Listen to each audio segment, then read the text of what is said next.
The first battle. Arthur chose the city of Camelot for his capital, and at first his presence brought a lull of peace.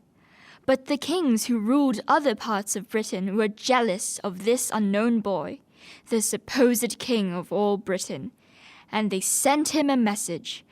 "We are coming to put you in your proper place. Be ready for us." When Merlin heard this, he led Arthur into Camelot's strongest castle tower and asked his most loyal knights to protect him. Before long, the hostile kings and hundreds of knights had surrounded the castle and were baying for Arthur's blood. After 2 weeks, Merlin came out of the castle. The kings and knights started yelling at once. "Why is this bearded boy called King of all Britain? Why should we bow to him? He'll never rule us. He's just a child. He never fought in his life." "Silence, all of you!" Merlin thundered. "Listen, and I will tell you wondrous things." A hush descended on the crowd as the great wizard spoke in his calm, clear voice. "The darkness that surrounds these lands is greater than all of you, and will consume you unless you heed my words. I have seen a shining path through the darkness, and Arthur is the one to lead the way along it. Even now, in the enchanted Isle of Avalon, where magic dwells, the wondrous sword Excalibur is waiting for its true owner, Arthur.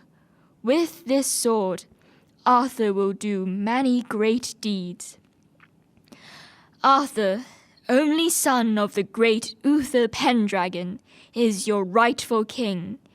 He will be the best knight and the greatest ruler this realm has ever known. He will be good, generous, and just. He shall make this kingdom truly great for a time, before darkness rules again." When Merlin finished speaking, the crowd remained silent. Many knights were won over by the wizard's words. They fell to their knees and vowed their allegiance to Arthur. But others dismissed Merlin as a dreamer. As the gaunt figure disappeared back into the tower, they whispered among themselves. "Why should we listen to him? Leave him to his spells," they said. "He's meddling in something he doesn't understand." Inside the tower, Merlin told Arthur what had happened.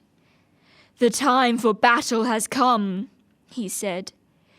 "There are now many more knights who will fight on your side, but you have no choice. You must fight your enemies. But do not be afraid, for they will never defeat you, not even if they had 10 times as many men."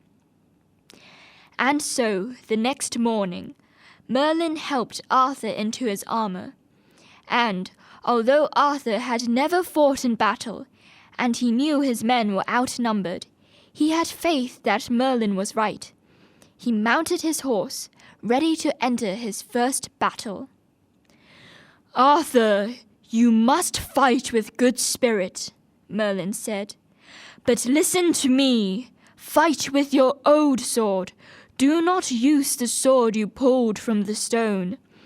Not until you feel the battle is lost." With Merlin's words ringing in his ears, Arthur charged out of the castle, his loyal knights beside him. He flung himself into battle, not like a boy, as his enemies had expected, but like a fearless lion. His opponents fell back in surprise, but they soon rose up again. Wave after wave of soldiers rushed at him, and his knights fell by the dozen. Then, as Arthur struggled against the tide of enemies, a spear flew and knocked him from his horse. He looked up to see a knight looming over him, ready to strike. "All is lost," he thought. Then Merlin's words flashed into his mind, and he reached for the sword that had come from the stone. As he drew it, the blade glowed with a bright golden light. He held it up, and the light flooded the sky, piercing the clouds with its brilliance. Men on all sides drew back, terrified, as Arthur jumped back into his saddle and charged, the power of the sword surging into him. As light faded from the blade, so Arthur's power grew. Knights fled before his sword, and by nightfall his enemies had all surrendered. King Arthur's first battle was won.